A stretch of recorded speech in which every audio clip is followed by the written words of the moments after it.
It's Toronto's podcast on the Canada's Podcast Network. Today, I have a great pleasure to be here with Meti, Basiri. He's the co-founder and CMO of ApplyBoard, as well as we have the rest of the team here. So welcome, everybody. Thank you so much. Thanks for having us. It's great to have you, and I heard a lot about ApplyBoard. It's been very busy for you, even though we are doing this interview in the midst of a global epidemic. I see that ApplyBoard is actually growing its business versus we see unfortunately, a lot of businesses slowing down. So why don't I start off by, you telling me a little bit about yourself as an entrepreneur and your journey as an entrepreneur. Sounds good. So I think the story kind of started with because one of the question that everyone asks me, when did you decide to be entrepreneur? And I always respond back from the time that I was born. And the reason for that, I remember when I was very early on, maybe like 6-7 years old, I would have sell my toy. My parents would have buy me toys, and I would have sell it to my people in the street or the class or kindergarten at discount. So that's the funny thing. I would have lose money. Discount. You made sure to give them discount. I love it. So I didn't know much of accounting that time, but it worked out. I was. As long as it's buying and selling, it works out. As long as I would have taken money out and put it in my pocket, I was happy. Putting the joke on the side, yeah. So we started ApplyBoard 5 years back. So we came as international students, me and my brothers. / co-founders, we came ourselves as international students. We went through the process of applying for in Canada and coming here through the whole process, which is a very lengthy process. It's not actually easy process.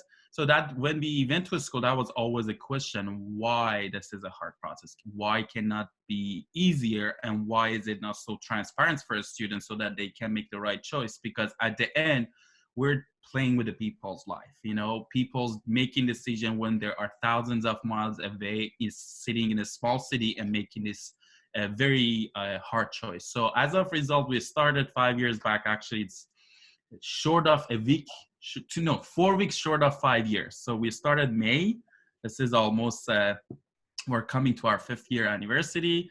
And since then, business has been good. We've been growing and been lucky, but I think luck comes out of a lot of persistence and amazing team around you. So that's a little bit about me and my journey of 7 years old when I was 7 till now.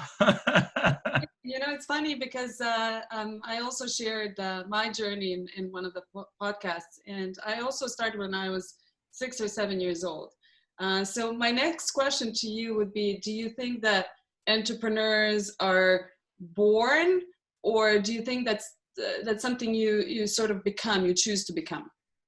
I think it's both, but having the parents around you is really important. My parents were not entrepreneur, but they were very business-minded people. So my mom was, she was a principal of a schools for 30 years, and my dad was running his kind of own business for the last 5 years, but they were very business-minded people. So I think that's how we grow up, that everything needs to make sense.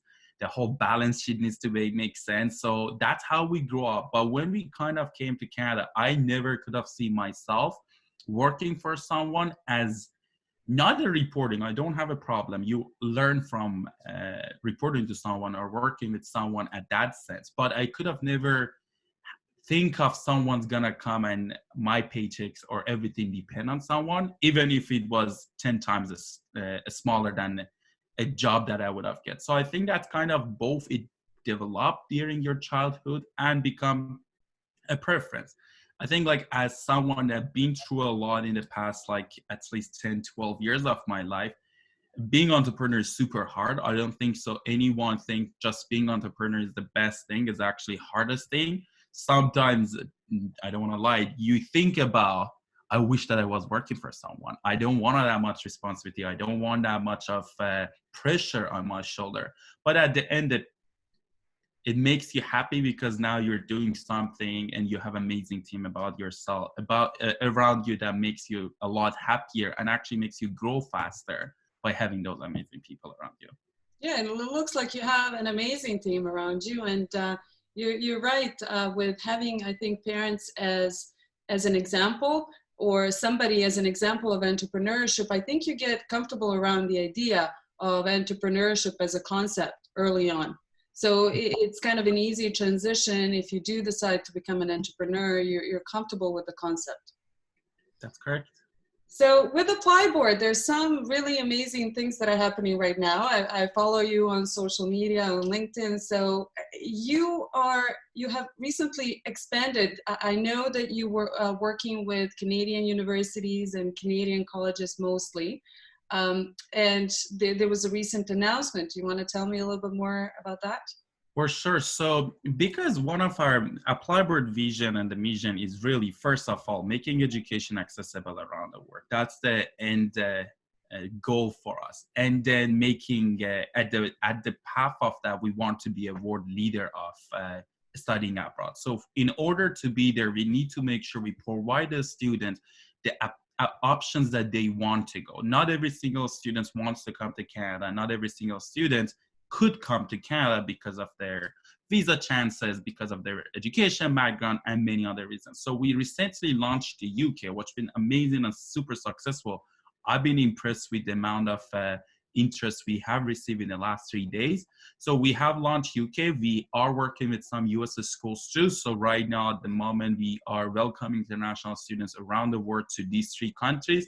And our goal is to get to the place that we can even launch China, any other country, because there are so many amazing countries that bring international students in their country and then teach them and make their better version of themselves. And that's our goal. We want to get the place that we would be able to help our students anywhere they decide to go outside of their countries.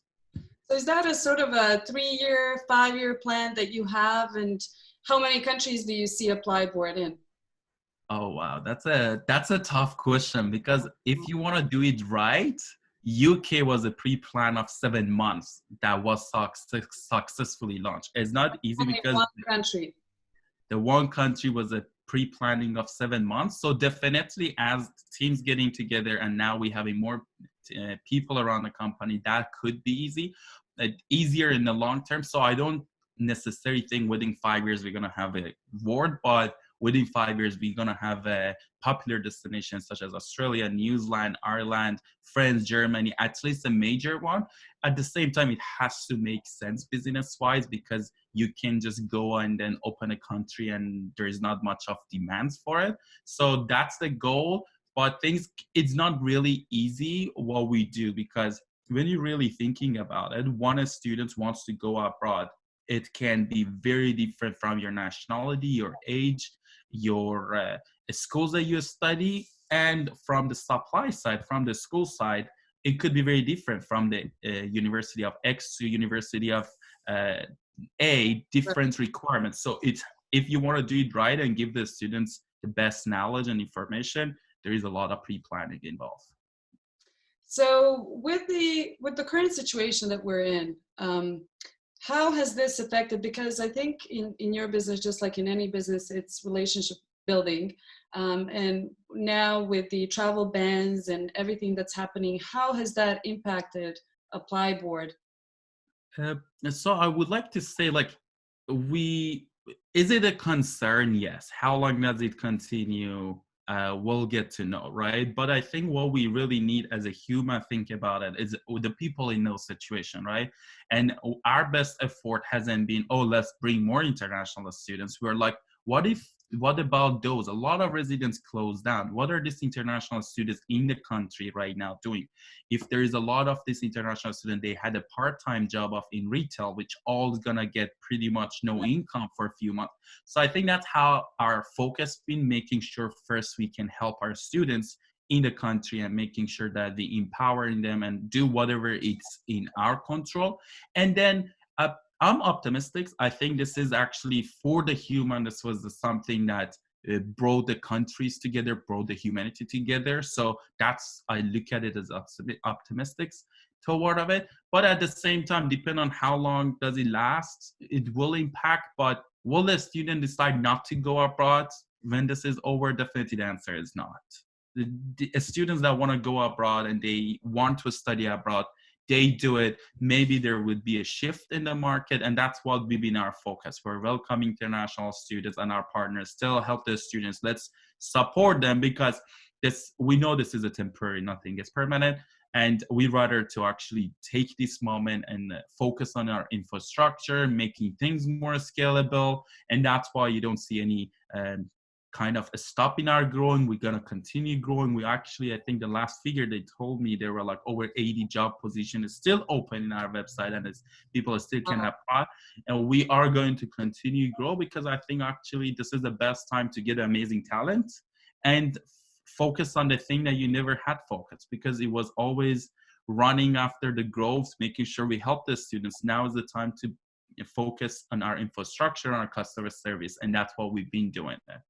I like that. And that's a very good point, Meti, because I think a lot of businesses in this situation are focusing on the negative things and, looking at the things that they cannot do, instead of looking internally in terms of things that you can do right now. Even though one side of the business slowed down, there's so much that can be done in terms of other things, and you can still be productive and still grow. For sure. And I think it's the one way of showing your team that obviously we don't know this. There's so much uncertainty. I cannot say what is it going to be 3 months, 6 months from now. But I think that's the easiest way of showing your team that you got our back. Now we have your back, Unfortunately, this is something that no businesses or government can control. It's something that requires every single human being get their hands together and solve this. And I think as a result of that, whoever has the power and they can do something, we should be think about any other opportunity or other ways of helping each other. That's what been our approach, and we're going to continue to do so. That's a very good approach. So I would like to hear from you, because you're a successful entrepreneur. What's the best piece of advice you ever received? Or it can be the worst piece of advice. For me, I always say it was the worst piece of advice that sort of, was a turning point for me. So if that's something that you can recollect and maybe share with our listeners. For sure. So I think the best things that I got it from a few of my mentors and I learned is today and tomorrow, they're going to be different. And whenever we are celebrating something, the moment of that celebration, I'm thinking of when is the next downside. Whenever on the downside, we're thinking of what is it the next upside. Life is about that, nothing is a steady, nothing is going to be on the top. So that's what I think to anyone, it's really at the end is, if there is not a downside, we're not going to enjoy the most of the upside. If there is no upside, we're not going to appreciate the downside and the upsides that we had. So I think that's something that I really learned. And really the greatest advice, and always, I remember when Snapchat went public and he was the youngest billionaire. I remember that time. And everyone was saying how lucky he is. And I would have been one of those people, because that time I was like, that was, I think 3-4 years back. And I was like, yeah, the guy is so lucky. I don't think so. Any business becomes successful with luck. Yes, you become lucky to have a great idea. Persistence and the people. This is the two things that are going to make you successful. And it's not luck. Like, I can tell you the number of days that we are not sleeping because we know the crisis is happening, or we need to work days and nights to make sure that happens. So I think that's something that I learned and I received, that we cannot chill and business goes on its own. It's persistence and never giving up, regardless of whatever is the business. You would be successful if you don't give up, even if it's as much as selling pen that it existed years. And it's a common trait that I hear entrepreneurs say is the persistence. If you don't give up and you persist, and even if there's a challenge, you look at it many different ways until you sort of find a solution, but not giving up. I think your biggest enemy is yourself. If you give up on yourself, then, everybody else will. With the biggest challenges, what is one of the biggest challenges you ever faced in your business? I think is the process, is scaling the process, specifically in the business that we are, which is so complex. A lot of time people say, are you afraid of competition coming out? We see a lot of people see how ApplyBoard is on rise. They're like, oh, we're going to do the same thing. I'm like, not at all. I actually wish there was more competition so we could have learned from them, because we're inventing and improving every process You're ourselves. pioneers of the process. Exactly. So I think that's a challenge, is scaling the process and putting uh, the right people at the right process to make sure that they scale that process. That's going to be a challenge. I think that's never ending a challenge, and that's going to continue. I think that's the biggest challenge that any, again, businesses face as we do. I'm very optimistic person. So we have amazing team. And when I go back to 2 years ago, a year ago, even the last month, we are improving those process and we inventing a lot of things. And that's, as long as that's that way and we are in the right direction, I don't think so there is any challenge that we cannot overcome. That's great. And what advice would you give an entrepreneur looking to sort of start a business right now? It can be right now, it can be once the epidemic is over. Is there a piece of advice? So in terms of right now, actually, I think is the best time to start a lot of business, because when everyone is swimming toward of the river, the person's gonna win that actually put the best effort and swim against of the river flow, right?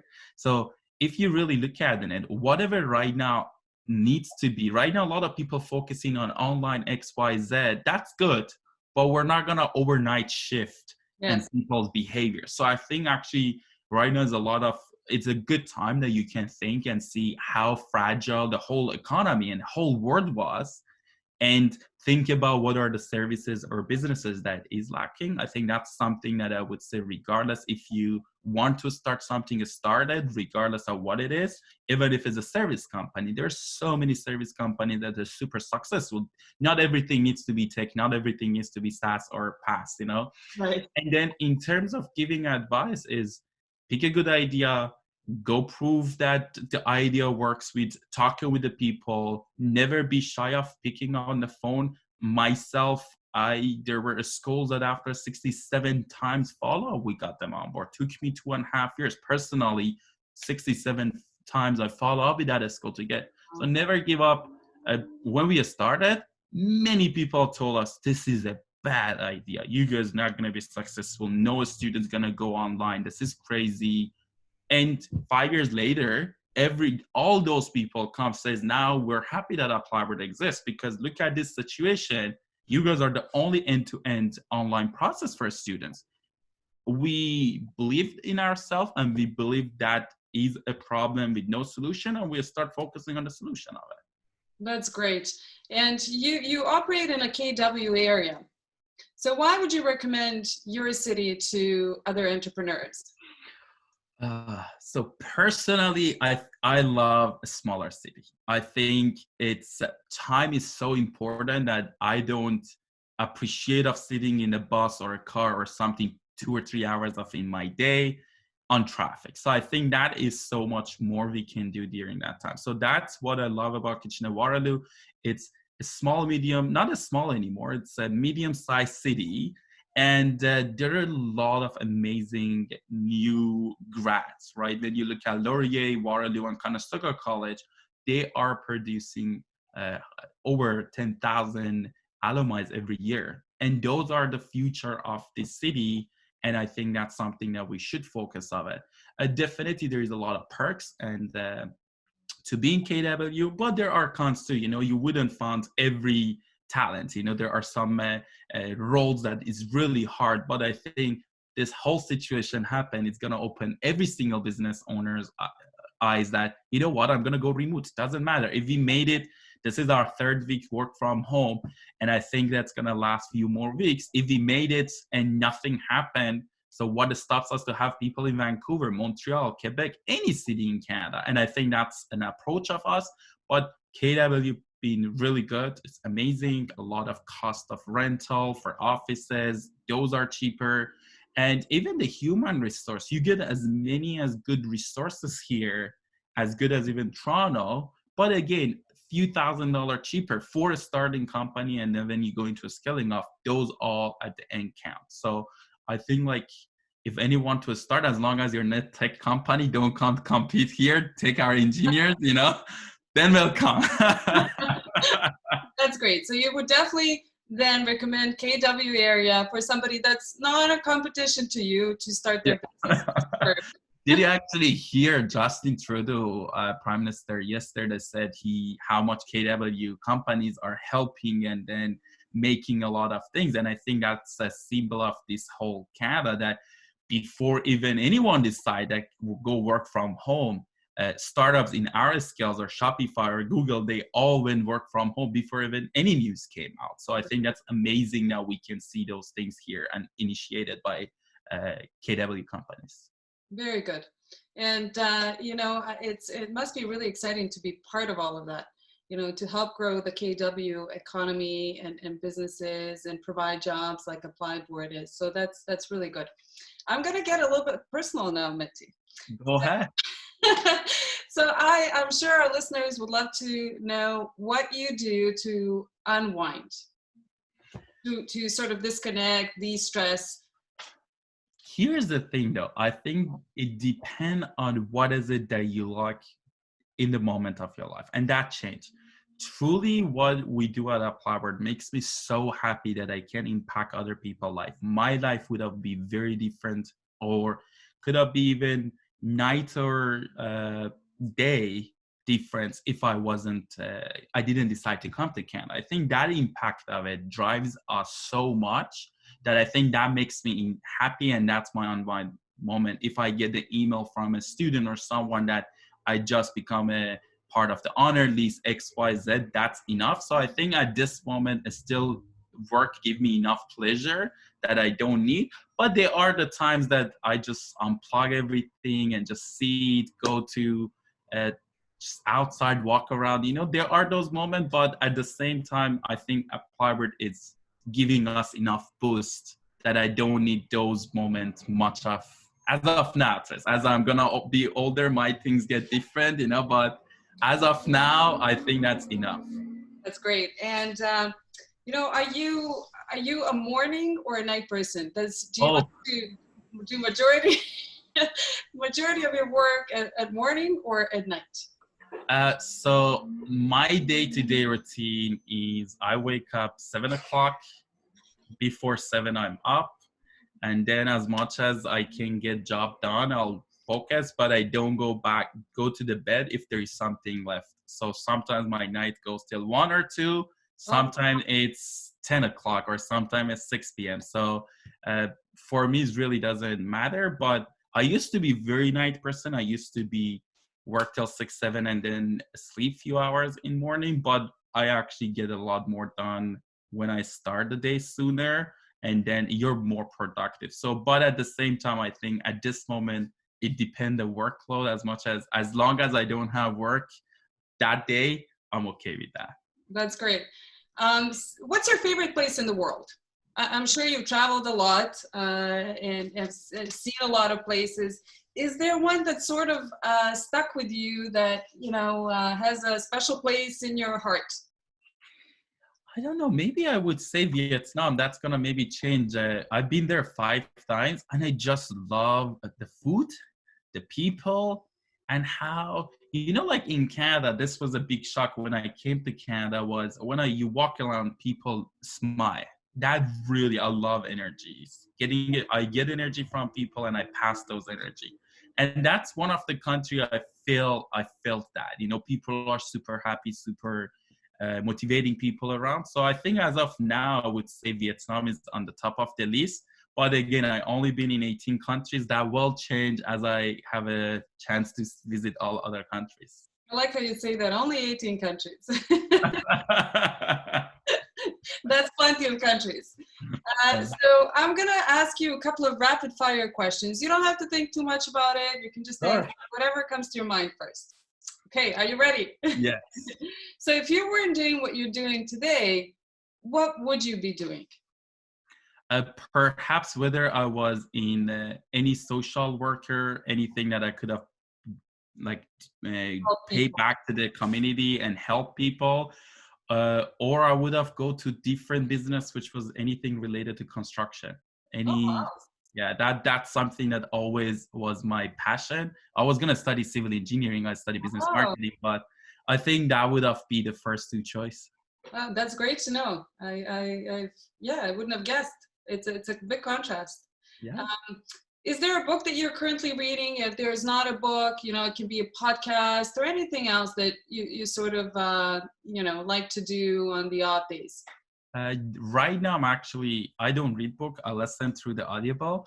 So I'm listening to the story take care of itself is really interesting because it talks about how you should align the whole company together and then give the task to the people and make them own it. And then as of that, then if every single person in the company from the reception till the CEO of the company, they own what they do, then the outcome will be better. And even if it's not, then everyone own what they needed to do. That's something that I'm really enjoying it right now. Very good concept, I think. If you feel a part of something, not just an employee, but actually owning something, it makes it that much dear to your heart, I think. Yep. So are you, if you had to pick one word to describe yourself, what would it be and why?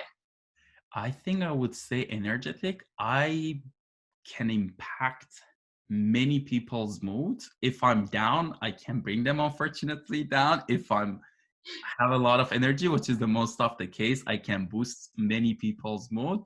And that would be the word that I think people might say it about me, or that's what I want at least to be. That's great.